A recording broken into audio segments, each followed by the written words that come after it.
Paratopia Podcast Storytelling apresenta Aviso de gatilho. Este podcast trata de temas sensíveis como morte, abuso, estupro, incesto e suicídio, não sendo indicado para todos os públicos.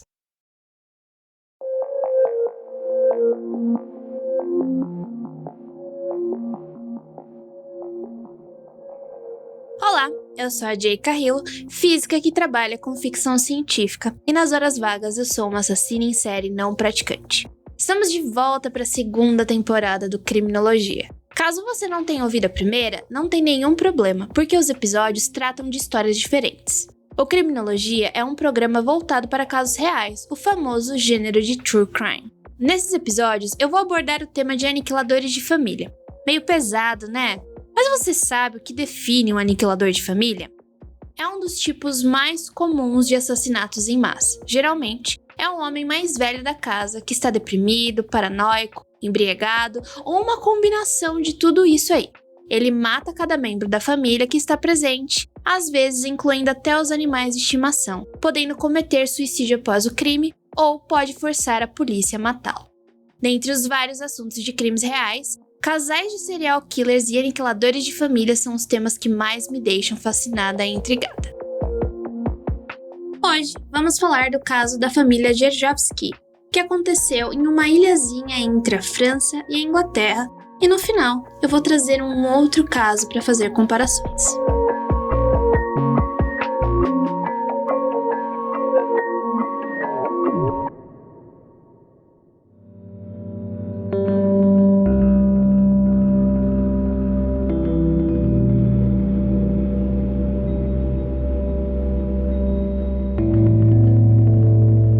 E as outras ilhas do Canal da Mancha são os últimos territórios do Ducado Medieval da Normandia, região ao norte da França.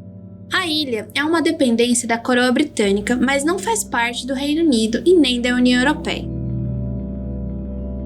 O local sempre foi visto como um lugar tranquilo e pacífico, considerado um dos ambientes mais seguros do Ocidente, não ocorrendo nenhum assassinato desde 2004. Num dia ensolarado de agosto de 2011, onde uma família e amigos se reuniam em um tranquilo terraço vitoriano nos arredores de St. Helier para um churrasco, a família Dzerzowski tinha acabado de voltar de férias da Polônia com o objetivo de salvar o casamento de Damien e Isabella. Mas assim que voltaram, em apenas 15 minutos, só uma pessoa sairia viva daquela casa.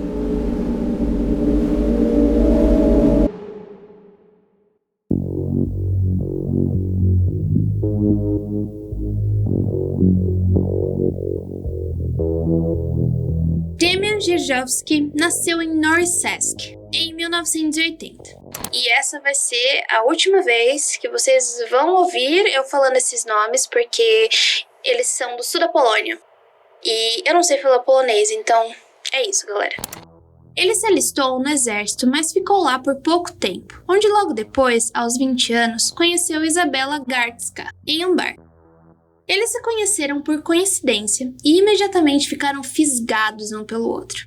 As coisas correram tão rápido que logo quando começaram o relacionamento, os dois já estavam morando juntos. Eu particularmente acho bom e acho ruim, porque se você vai morar com a pessoa, veja bem, você já está experimentando se vale a pena de fato casar com ela, certo? Porque daí você já vai entender como ela se comporta, como ela dentro de casa, se ela dá descarga no banheiro ou não, sabe? Mas ao mesmo tempo você pode enjoar da cara dela muito fácil, né? Então assim, eu vejo seus prós e vejo seus contras. A vida deles na Polônia era relativamente boa, mas Damien não conseguia encontrar boas opções de emprego.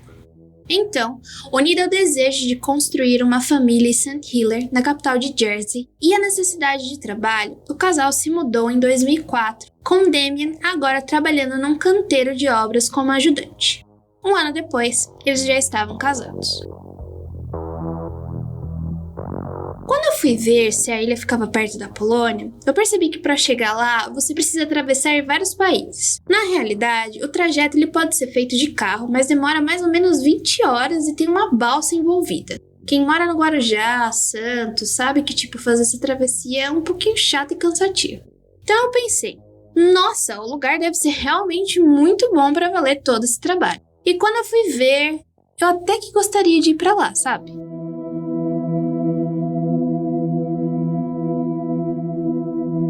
Em 800 d.C., a ilha ganhou seu nome quando foi saqueada pelos vikings. Por longos 300 anos, Jersey foi governado pela Normândia, até que a ilha jurou fidelidade ao rei John da Inglaterra, do qual foi conquistado por um rei francês na Batalha de Rouen, sendo uma das primeiras perdas do controle inglês sobre a Normândia continental desde William, o Conquistador, em 1066. No entanto, apesar dos laços da ilha com a França, Jersey foi persuadida pelo rei John a jurar fidelidade a ele. Sem dúvida, em parte por causa do apoio que recebeu do cavaleiro normando Pierre de Poix, que na época era um governador das Ilhas do Canal da Mancha. Diga-se de passagem, o meu francês é muito pior que meu polonês, porque eu não sei falar nenhuma das duas línguas. Entre essas promessas estava o direito dessas ilhas de serem governadas por suas próprias leis e de serem isentas de impostos ingleses. Ele também fez com que o lugar escolhesse ali 12 homens para atuar como uma espécie de vereadores da justiça, sabe? Que se tornou, na verdade, o Tribunal Real de Jersey. O rei John, ele nomeou um guardião que mais tarde se tornou o vice-governador, responsável por organizar a defesa da ilha. Os costumes e as leis normandas existentes foram autorizados a continuar, com a única exceção de que o chefe do sistema legal seria o monarca inglês, ao invés de um duque da Normândia. E foram essas as constituições do rei John que iniciaram essa relação aí especial que a ilha ainda tem com a coroa inglesa, fundando um autogoverno moderno e a posição constitucional de Jersey que existe até hoje. Mas foi apenas entre os séculos XV e XVI que a importância da ilha foi reconhecida pela sua agricultura, moagem, pesca, construção naval e produção de artigos de lã. Essas indústrias foram e são as bases da prosperidade de Jersey. Só que, para a maioria, Jersey é uma ilha de férias idílica, com muitas praias ensolaradas. Tem uma atmosfera de aldeia agradável, com uma população bem pequena, menos de 100 mil habitantes, e um ritmo de vida bem devagar. Então, para alguns, é um lugar perfeito para um casal criar os filhos com um número de comunidades étnicas integradas. Não só há ingleses, escoceses, irlandeses e galeses, como também uma forte presença portuguesa e polonesa.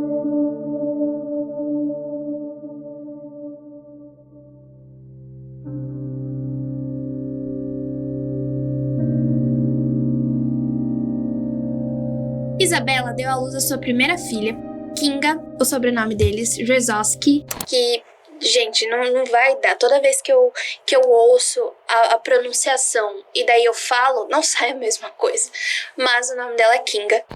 Em 2006, e um filho, Kacper, 3 anos depois. Kinga era uma criança alegre que adorava pintar e já frequentava a escola, mostrando sua personalidade. A professora dela, que teve a oportunidade de dar aulas para a garota, admirava a vontade de Kinga de explorar e transmitir o seu conhecimento, como ela uma vez declarou, abre aspas. Um dia, Kinga trouxe um pequeno dicionário de polonês e estava ensinando palavras em polonês às crianças. Fecha aspas. Então, nesse momento, a gente tem aí uma família formada, que morava numa casa geminada em uma tranquila e arborizada rua nos arredores da capital de St. Helier. Colegas e vizinhos descreviam Damian como um homem trabalhador e um pai amoroso, só que um pouco temperamental. Isabela era uma mãe amorosa e uma esposa dedicada. Os filhos sempre eram descritos como anjinhos por conta dos cabelos loiros herdados da mãe, além dos olhos azuis. A Kinga, ela adorava a arte, e as fotos da família sempre mostravam ela vestida de princesa. Era de conhecimento geral que a Isabela adorava a Jersey, adorava como seus filhos estavam felizes e não conseguia se imaginar em outra vida, uma vida de volta à Polônia. Mas nem tudo é assim tão perfeito. Afinal de contas, a vida sempre apresentou suas dificuldades, e foi isso que aconteceu em julho de 2011, onde as pressões do trabalho e da família começaram a surgir. Kinga, agora com 5 anos, tinha acabado de terminar o seu primeiro ano letivo e estava aproveitando as férias de verão. Mas uma confissão repentina de Isabela, agora com 30 anos, fez com que as coisas fossem para uma outra direção. Nos últimos 2 meses, Isabela manteve um caso escondido de Damien e resolveu ela mesma contar para ele. Só que, antes que ele pudesse ter alguma reação, segundo algumas notícias, claro, ela declarou intenções suicidas caso ele a deixasse com as crianças. Em frente a isso, e como uma possível válvula de escape para essa situação, o Damien ele começou a exagerar na bebida e traiu Isabela uma vez com uma espécie de vingança. Mas, apesar dos abusos, aparentemente Damien buscou sim ajuda e estava tomando antidepressivos, porque ele já tinha recebido um diagnóstico de depressão grave e possíveis sintomas psicóticos. Mas foi por conta deles que, em 19 de julho de 2011, Damien teve uma overdose desses remédios. Só que, tcharam, ele foi autorizado a voltar para casa depois de passar só uma noite no hospital. Quem é que tem uma overdose e não fica em observação por mais tempo? Caso você tenha essa informação, por favor, me conte, porque eu acho que quando você tem uma overdose, você fica um tempo ali sob observação e depois você não pode sair sozinho, tem que ter uma pessoa que possa te autorizar, sabe? A não ser que as leis sejam diferentes lá em Jersey, mas eu achava que você precisasse sair com alguém, você não pode sair sozinho, entendeu? Enfim, de acordo com a família de Damien, mais alguns problemas estavam rodeando eles. Damien pensava constantemente em voltar para sua terra natal, mas o que o impedia era o novo morador de sua casa, Merrick, o pai de Isabela, um homem barbudo e de óculos no meio de seus 50 anos que havia se mudado para ajudar com as crianças. Mesmo assim, Damien deu uma entrada alta em um apartamento na Polônia de aproximadamente R$60 mil. Só que ele levou um calote, ele levou um golpe feio e ele teve todo o dinheiro dele roubado. Ele conseguiu aí reverter essa situação, onde ele seria reembolsado apenas R$1.000 por mês até o valor se completar. Imagina, cara. Primeiro, eu nunca vi R$60 mil na minha frente. Eu nunca vi essa quantidade de dinheiro, né? Acho que o máximo que eu consegui foi... Agora já não tenho mais meu carro, que roubaram, né? Mas o máximo que eu consegui foi dar meia entrada no meu carro. E é isso, o resto... Eu tive que pagar a prestação. R$60 mil, eu não sei que dinheiro é esse. E daí, você vai receber só R$1.000 por mês. Quer dizer que em um ano, você só vai receber, tipo, R$12 mil, 60 mil. É absurdo. Eu ia ficar um pouco pistola, eu não ia ficar legal não, cara. Ia ficar ruim da cabeça também. Pelo amor de Deus. Depois da tentativa de suicídio do marido, Isabela percebeu a tensão que rodeava a família. Por isso, eles resolveram passar 3 semanas de férias de reconciliação, sabe? Na Polônia. Durante esse tempo, a família de Damien relatou que, além do histórico de violência e abuso de álcool, desde que se mudou ali para Jersey, em sua passagem por lá, ele ainda teve intenções suicidas e um segundo caso com outra mulher.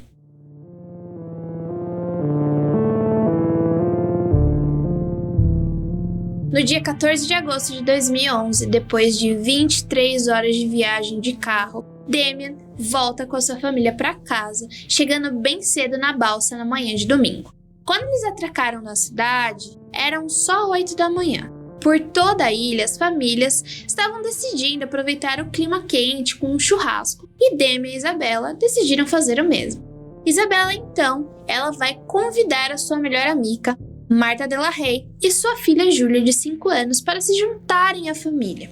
Elas se conheceram quando Isabela precisava de ajuda olhando as crianças, mas as duas logo criaram uma amizade, ainda mais porque Júlia e Kinga se davam muito bem. Olha, gente, te falar que uma rede de apoio é tudo na vida quando você, imagina se você tem 2 crianças, uma criança pequenininha e outra com 5 anos de idade, só é você e seu marido tá trabalhando. Nossa, rede de apoio é tudo nessa vida, literalmente.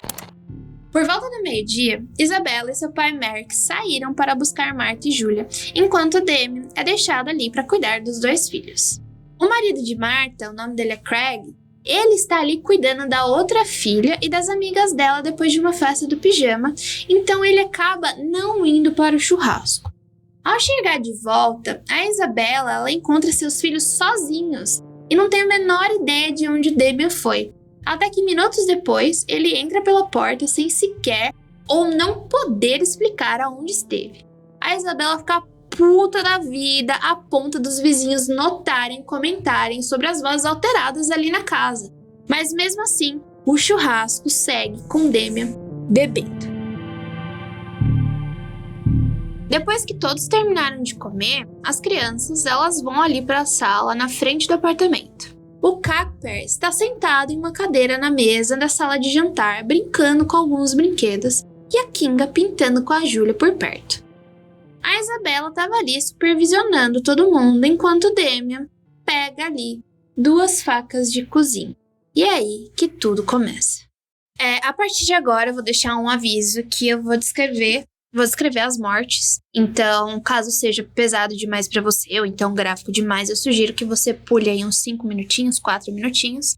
E, claro, também vai ter a parte das crianças, mas daí nas crianças eu vou dar um segundo aviso, caso você seja sensível pra esse tipo de tema.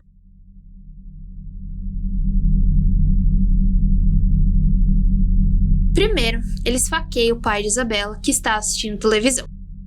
Isso mostra que, ao matar o primeiro e único homem adulto, ele estava ali removendo imediatamente a pessoa mais forte do local, e provavelmente a que poderia pará-lo e impedi-lo da aniquilação de toda a família. Depois de 8 golpes frenéticos, Damian finalmente enfia a faca na medula espinhal de Merrick, deixando ele ali mesmo. Só que ele ainda está vivo, só que incapaz de andar. Por isso, ele se rasteja pelo corredor tentando alcançar e proteger as crianças na outra sala. E é aqui que eu vou começar a descrever o que ele fez com as 2 crianças. Enquanto Casper, de 18 meses, brinca com seus carrinhos de brinquedo, Damian o esfaqueia 5 vezes no peito. Ele cai para frente, ainda sentado, e seu pai o esfaqueia mais 8 vezes nas costas, fazendo com que a criança caia no chão morta. Kinga, ainda pintando, é esfaqueada 16 vezes, onde as 3 primeiras facadas são em seu peito e as restantes nas costas. A próxima vítima é Júlia, que recebe vários golpes com a faca, mas sobrevive e tenta fugir pelo corredor. Damian vê seus esforços e a golpeia mais 16 vezes. Aqui é muito claro que a gente pode ver que a ordem de que está sendo morto segue um padrão. Primeiro, o pai, depois o seu filho mais novo e a sua filha mais velha, seguida pela sua amiga. A Isabela, ela tá vendo literalmente toda a sua família ser dizimada, uma por uma, sem poder fazer nada, sendo uma espécie de tortura especialmente elaborada para ela. Quando a casa foi examinada, encontraram uma marca da palma da mão da Isabela ensanguentada na parede ao lado da porta da sala. Isso indica que ela primeiro foi atacada ali ou no corredor. Com 3 ferimentos no peito, ela ainda teve força suficiente para correr pelo apartamento tentando escapar. Ela passou pelos 2 quartos até se trancar no banheiro e usar o telefone de Merrick para ligar para o 997, que é ali o número de emergência polonês. Só que assim, o número não se conectava porque ela estava em Jersey e não na Polônia. Sem resposta, ela largou o telefone e tentou fugir do apartamento. E é mais ou menos nesse momento que a Marta, amiga dela, é atacada e morta no corredor enquanto tenta escapar. Às 2h58 é feita uma ligação para o 999, que é o número de emergência local, onde uma testemunha viu ali o Damian perseguindo a Isabela pela rua, atacando ela enquanto ela estava ali gritando por socorro. Só que essas testemunhas achavam que ele estava só batendo nela. Mas na verdade, cada vez que a mão dele baixava para golpeá-la, era um golpe de faca nas costas da mulher. Quando ele finalmente aponta a faca para as pessoas que estão ali vendo, todos percebem o que estava acontecendo na realidade. Em apenas 15 minutos, Damian matou sua esposa, filha, filho, sogro, a melhor amiga da sua esposa e a sua filha.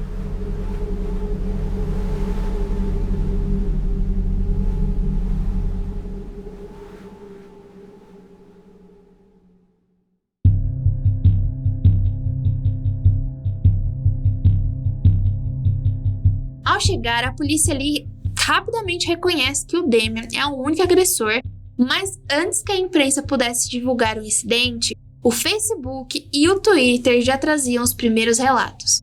Muito parecido com o terceiro episódio da segunda temporada, né? As mídias sociais, as redes sociais, elas estão ali de uma forma muito presente e parece que divulgando as coisas de forma muito rápida e sem pensar muito no que está acontecendo de fato. No primeiro cômodo da casa, eles pronunciaram a morte de 4 vítimas. Enquanto eles tentavam documentar os ferimentos e identificar os corpos, o celular de uma das vítimas não parava de tocar. Eles decidem então atender para ver se conseguem informações sobre quem eram aquelas pessoas ali.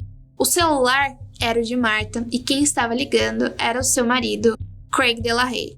Ele confirma que estava tentando localizar a sua esposa Martha e sua filha Julia, que deveriam ter retornado para casa às 6 da tarde. No entanto, nesse momento, ele está muito preocupado por conta das notícias que ele estava vendo ali nas redes sociais. Um dos primeiros socorristas é o inspetor Mark Coxshaw, que tenta manter o controle dos eventos que se sucedem.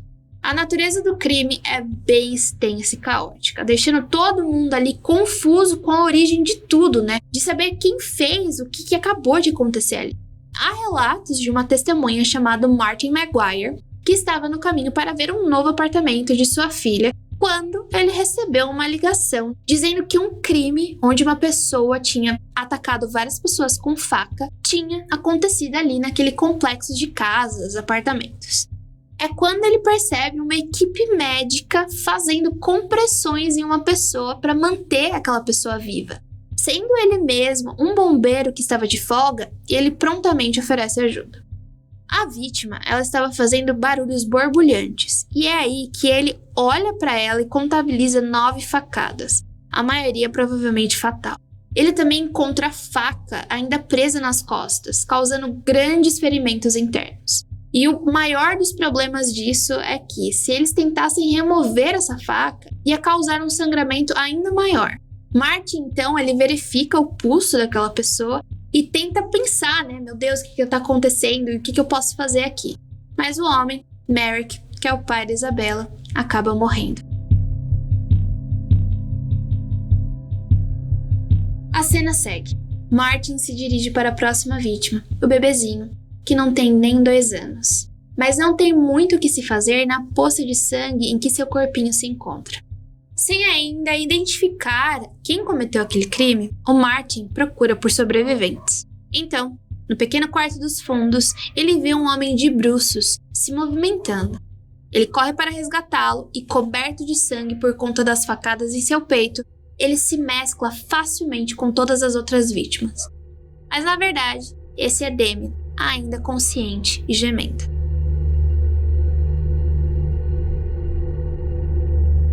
Depois de atacar sua companheira, Damian voltou para o apartamento, fechou a porta e começou a esfaquear a si mesmo no peito, perfurando e colapsando um de seus pulmões. Ele também tentou cortar seus pulsos, mas com tanto sangue perdido, ele simplesmente acabou colapsando no chão e desabou de bruços na sala dos fundos.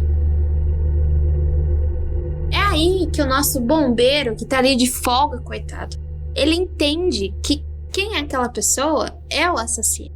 Então ele pergunta para Damian se existe mais alguém na casa. Ele fala assim, olha, total tem 6 pessoas. E o Martin então diz para o policial mais próximo para continuar procurando por sobreviventes. E 4 vítimas são levadas para o hospital. A Julia, a Martha, a Isabella e a Kinga. O Damian, ele tá ali em estado crítico e é tratado como os demais e tudo é feito para salvar a sua vida. No entanto, só ele sobrevive. Depois de recobrar a consciência no hospital, Damian é preso por suspeita de 6 assassinatos. Ele é mantido sob vigilância no hospital por 10 dias.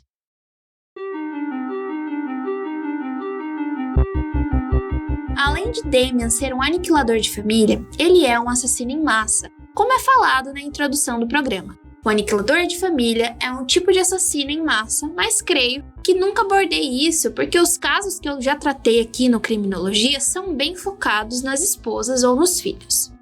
Aqui, o genro e os amigos da família foram mortos, se enquadrando um pouco nessa caixinha. O assassino em massa é uma verdadeira bomba relógio, onde a sua maior parte é composta, claro, por homens.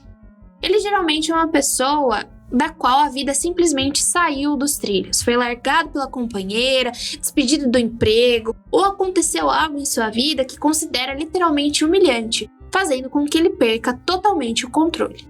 E é por causa dessa frustração que a raiva aparece, fazendo com que ele tome decisões desproporcionais, explodindo em um literal surto de violência. É por isso que muitos estudiosos dizem que esses assassinos cometem atos suicidas, porque na ânsia de aniquilar todos, aniquila a si mesmo, concretizando a ideação suicida, seja por ele mesmo ou por um confronto com a polícia. Como a sua intenção é acabar com o maior número de pessoas que puder, a arma de preferência é, claro, a arma de fogo, o que não é o caso do Damien, mas é o caso de Mark Barton, um aniquilador de família, que é um exemplo mais delimitado do assassino em massa, apesar de se aproximar muito do Damien.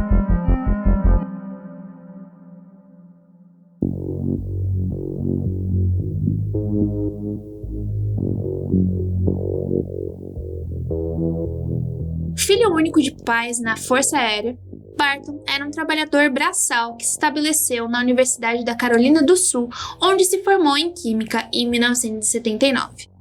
Nesse mesmo ano, ele se casou com Deborah Spivey, uma colega que conheceu enquanto trabalhava como auditor noturno, que é basicamente uma pessoa que fica responsável pela análise dos processos de uma empresa, especialmente na parte fiscal e contábil em um hotel local ali. Depois de morar em Atlanta, onde Barton trabalhou testando compostos de limpeza, eles se mudaram para Texarkana, no Texas. Em 1988, ele se tornou presidente da TLC Manufacturing, uma empresa que fundou com alguns amigos. Ele ganhava cerca de 86 mil por ano. Em 1990, ele foi oficialmente demitido da sua empresa. Segundo Barton, era uma maneira da empresa de salvar a cara e não assustar os fornecedores. Mas depois do seu último dia no lugar, alguém invadiu os escritórios, roubou as fórmulas secretas e apagou arquivos de vários computadores. A polícia, então, foi até a casa do Barton para entender o que tinha acontecido e, é claro, prendeu ele por roubo. No entanto, de acordo com o relatório da época, um detetive que investigava o caso acreditava que o roubo não tinha como intenção roubar de fato apenas a fórmula do produto que eles vendiam, mas sim de esconder propinas, discrepâncias ali no estoque ou uma possível venda de produtos químicos para atividades ilícitas, como a produção de drogas. No mesmo dia, um membro do conselho da empresa ligou para a polícia para dizer que, sem dar tantos detalhes assim, que havia chegado a um acordo com Barton e que as acusações seriam retiradas. Ele então se mudou para a Geórgia com a esposa, conseguindo um emprego como vendedor de uma empresa de produtos químicos. Em seu novo cargo, o Mark, ele conheceu uma jovem recepcionista chamada Leigh-Ann Lang. O nome dela é Lee mesmo, Lee, é L-E-I-G-H, não é só Lily, L-E-E. Ela era casada na época, mas aparentemente ela não estava muito feliz com o relacionamento dela. Em maio de 1993, o Mark e a Lang estavam tendo um caso de fato e mudou muito o comportamento do Mark. Ele literalmente mudou seu estilo e começou a se bronzear, deixando a Deborah bem desconfiada. Ao mesmo tempo, o Barton ele tentou fazer uma apólice de seguro de vida da Deborah, num valor de $1 milhão. E como ele não conseguiu, ele se contentou com uma quantia de $600 mil. O cara pediu $1 milhão e só conheceu 600 mil, né? Ai, que tristeza. É óbvio que alguma coisa tá errada, gente. Quem já ouve muito true crime sabe que quando o cara faz uma apólice de vida na esposa, nos filhos, tão alto assim, tem alguma coisa errada vindo por aí. Em junho de 93, o Barton e a Leigh-Ann fizeram uma viagem a Charlotte, na Carolina do Norte, onde jantaram com os amigos dela. Durante esse jantar, o Barton disse que nunca amou ninguém mais do que a Leigh-Ann e que logo menos estaria livre para se casar com ela. No final de agosto, Leanne terminou seu próprio casamento, encontrou um novo apartamento e foi morar com a sua irmã. Alguns dias depois, Deborah Barton foi ao estado do Alabama para passar o fim de semana do dia do trabalho com a sua mãe em um trailer à beira do lago. Barton ficou em casa com seus filhos Michelle e Matthew.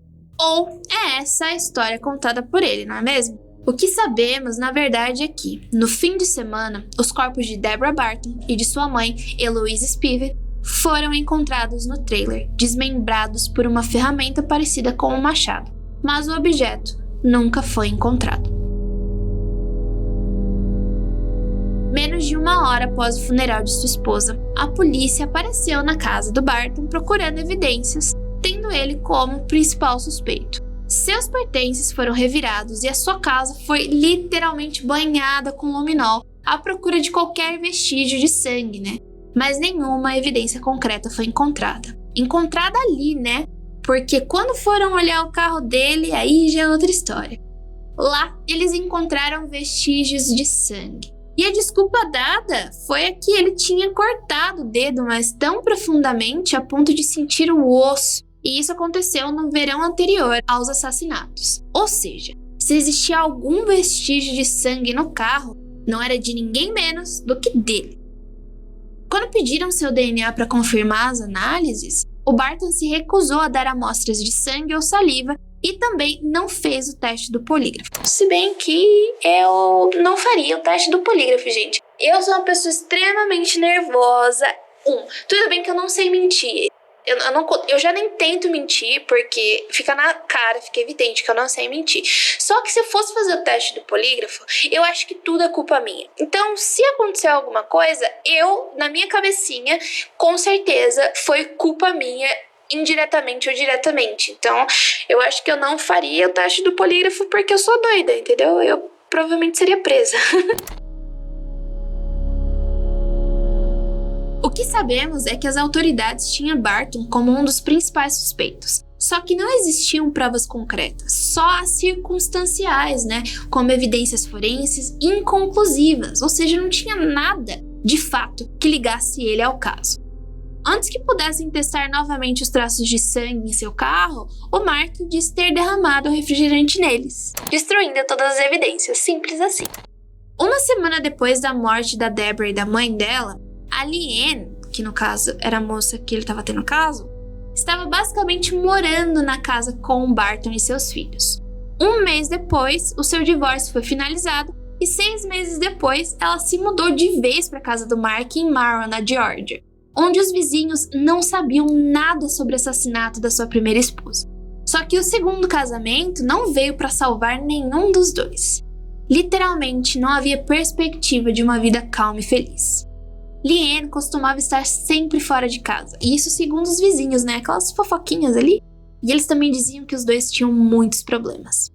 Para piorar, em fevereiro de 94, Michelle, com 2 anos e meio, disse a uma babá que o seu pai a molestava sexualmente. Algumas avaliações psiquiátricas de Barton foram feitas nesse período por conta dessa denúncia, né, da filha dele, e um psicólogo disse que Barton certamente era capaz de cometer homicídio. Mas a desculpa dada foi que, por conta da idade de Michelle, era difícil para os procuradores do estado construir um caso sólido em torno dela contra Barton ou impedi-lo de manter a custódia das crianças. Puta merda! Não, assim, vamos lá. Não tem como esses procuradores do estado não saberem que o cara foi investigado por conta do assassinato da mulher e da sogra. Da antiga mulher, da antiga esposa da sogra. Não tem como! E daí a criança vai lá e fala pra babá que uma coisa absurda dessa tá acontecendo. Você vai lá e tipo, não, é só uma bebezinha. A gente não vai dar valor ao que ela disse. São várias red flags. Eu não sei se vocês já viram, tem um meme. Não é um meme, é uma conta no Instagram onde o cara, tipo, ele vê situações que são claramente bandeiras vermelhas, né, de aviso, tipo, olha, red flag. E ele pega essas red flags, que são videozinhos que estão no TikTok ou no Instagram, e ele aparece com uma bandeira, uma maior que a outra, vermelha, gritando, red flag. É muito bom, porque, tipo, gente, não é bonitinho. Alguns vídeos que saem no Instagram, no TikTok, não é bonitinho. É só uma toxicidade muito além do normal e é claramente uma red flag. E aqui temos todas as red flags e nenhum procurador do estado consegue ver nada do que tá acontecendo. Isso é bem preocupante. Só que se isso não for suspeito o suficiente pra você, eu vou adicionar aqui o que julgo ser a cerejinha do bolo. Em 1997, a companhia de seguros, aquela que o Barton fez para a mulher dele que morreu, sabe? Decidiu liberar $450 mil, imaginando que o júri simpatizaria com a situação de seus filhos se o caso fosse a tribunal. A empresa estipulou, no entanto, que 150 mil fossem destinados a um fundo para Michelle e Matthew. Com os ganhos inesperados do seguro, o Barton ele decidiu virar um trader. Ou seja, ele começou a negociar no mercado financeiro com o objetivo de ganhar dinheiro com oscilação de preço, ao longo do dia ali, de ativos financeiros. Nesse ano, o Barton virou um trader em tempo integral, mas as coisas ficaram ruins rapidinho, viu? Ele tinha perdido cerca de $105 mil ao longo dos meses em ações voláteis na internet, segundo a Momentum Securities, onde ele estava ali negociando durante aquele tempinho, naquele momento. Alguns relatórios disseram que a sua conta tinha sido fechada naquela semana depois que ele não conseguiu atender uma chamada de margem. O que é uma chamada de margem? É uma exigência de uma corretora para que o seu cliente possa colocar dinheiro ali para cobrir uma dívida causada pela queda dos preços das ações. Para reabrir essa conta, ele fez um cheque de 50 mil, só que o cheque não tinha fundos e ele foi negado dos privilégios de poder voltar a negociar nos dias seguintes. No dia 27 de julho de 1999, o Barton acordou de manhã cedo e espancou a Leanne até a morte enquanto ela dormia. Na noite seguinte, ele fez o mesmo com seus filhos Matthew e Michelle. Ele os cobriu com cobertores e deixou recados explicando seus motivos em seus corpos. Infelizmente, a Momentum Securities foi sua primeira parada quando ele começou o seu assassinato em massa, seguida da Altec, outra empresa parecida com a Momentum Securities. A Altec, ela afirmou que Barton era um cliente, mas não negociava com a empresa havia meses. A empresa também não divulgou seus registros de negociações, mas, de acordo com alguns relatórios, as perdas totais do mercado de ações de Barton no ano anterior podem ter chegado a $300 mil. Então, no dia 29, ele foi para os escritórios da Altec, onde o gerente e sua secretária o cumprimentaram pelo nome. O que ninguém sabia era que Barton estava carregando 2 pistolas. Tinha assassinado sua esposa, seus filhos e tinha acabado de sair do prédio do outro lado da rua, onde começou com uma conversa fiada ali sobre o mercado de ações em declínio, antes de abrir fogo com uma Glock 9mm e uma Colt 45, matando 4 pessoas. 5 tiros ecoaram na sala de reuniões e o gerente e sua assistente foram ao chão, gravemente feridos. Com a Colt em uma mão e a Glock na outra, Barton seguiu para o saguão principal. Neil Jones, de 53 anos, ergueu os olhos de seu computador, sendo ela a primeira pessoa que realmente olhou para ele naquele dia. A 3 metros de distância, ele ergueu uma pistola, apontou para ela e disparou, errando sua testa por centímetros, atingindo sua mesa com o computador. Ele continuou atirando, muito calmo e determinado, demonstrando nenhum sentimento. Ao sair do prédio, ele disse: "Espero que isso não estrague o seu dia de negociação." 5 pessoas morreram na Altec. Com a saída de Barton do lugar, a polícia começou uma verdadeira caçada à procura do atirador. 4 horas depois do início do tiroteio, Mark abordou e ameaçou uma jovem na cidade de Kinsall, aparentemente tentando fazer uma refém para garantir ali a sua fuga. A jovem escapou e chamou a polícia. Os policiais que responderam avistaram Barton em sua minivan e uma perseguição se seguiu, acabando em um posto de gasolina em Eckworth. Ao anoitecer, Barton, aos 44 anos de idade, usou sua Glock e a Colt contra si mesmo. Naquela época, os Estados Unidos foram expostos a horas de imagens na TV do pânico que havia se instalado nas ruas de Atlanta e no centro financeiro da cidade. A polícia revistou a casa de Barton e encontrou os corpos de sua família e os bilhetes que ele havia deixado neles, nos quais Barton negava veemente a responsabilidade pelas mortes de sua primeira esposa e sogra.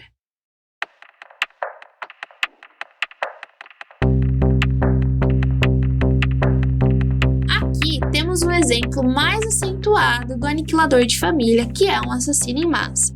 Temos alguns pontos de interseção entre Damien e Mark, como os problemas financeiros, as situações estressantes no casamento, problemas psiquiátricos e, claro, a reação explosiva que se mostra como o único modo de resolver todos os problemas que estão ali. No caso de Mark, além de sua família, ou famílias, porque acredito muito que ele tenha matado a primeira esposa para poder viver o seu caso com a Annie em paz de vez, seu problema ele se estendeu para as empresas, mostrando que, para ele, não era culpa sua perder dinheiro, e sim do outro. Para Damien, sua decisão de aniquilar a família veio dele acreditar que a sua companheira não estava atendendo às expectativas que ele havia criado. A esposa perfeita que não cometia erros e não teria um caso extraconjugal. Ele acaba se encaixando na imagem clássica do aniquilador de família que busca a vingança de um parceiro que o decepcionou e em seguida também tentando ali tirar a própria vida para que o sistema de justiça criminal não possa julgá-lo. Alguns ainda disseram que o Damien havia matado todos a sangue frio, mas a natureza frenética dos ataques, na verdade, mostra o contrário.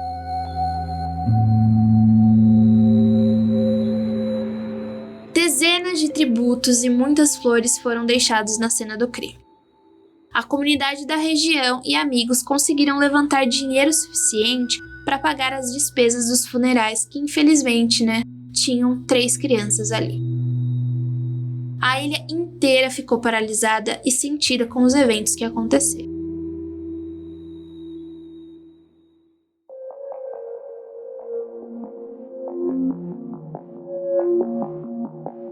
Damien, agora com 31 anos de idade, foi julgado no Tribunal Real de Jersey quase um ano após os assassinatos. Desde então, ele foi transferido para um hospital presídio, sabe? Um presídio de segurança máxima que tem ali no Reino Unido. Ele também passou por uma extensa avaliação psiquiátrica, mostrando ser a parte mais extensa e controversa do complexo julgamento de 10 dias que ele teve. Nas primeiras audiências pré-julgamento, o Damien apresentou uma alegação de homicídio culposo, indicando alguma aceitação da responsabilidade de seus atos naquele dia.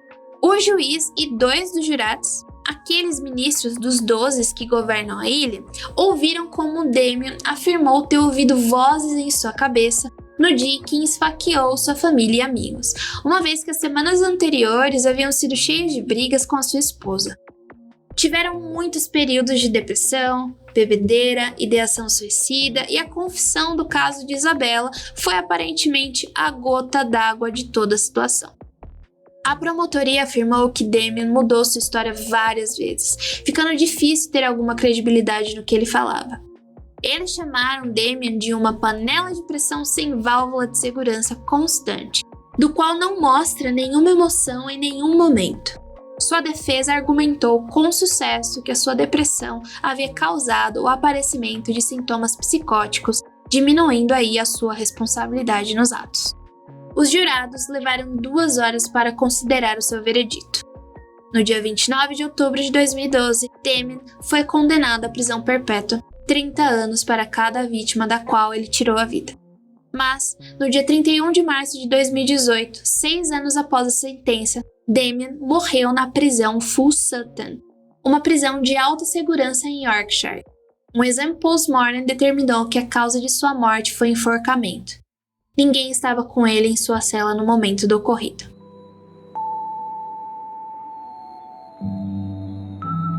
Os colegas da classe de sua filha ainda sofrem pela amiga que foi levada cedo demais.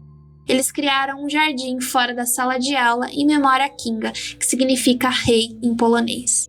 Nele, há uma árvore que floresce com a sua cor favorita, rosa.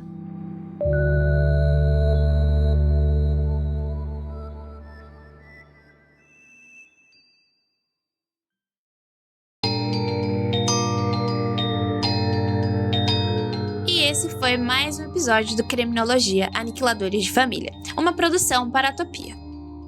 Esse episódio só foi possível graças a eu mesmo, que pesquisou e roteirizou a história, a Ananda Mida e ao Fernando Ticon, que revisaram e fizeram uma leitura sensível, além de todo o trabalho de organização, e ao Murilo, a alma sonora desse podcast.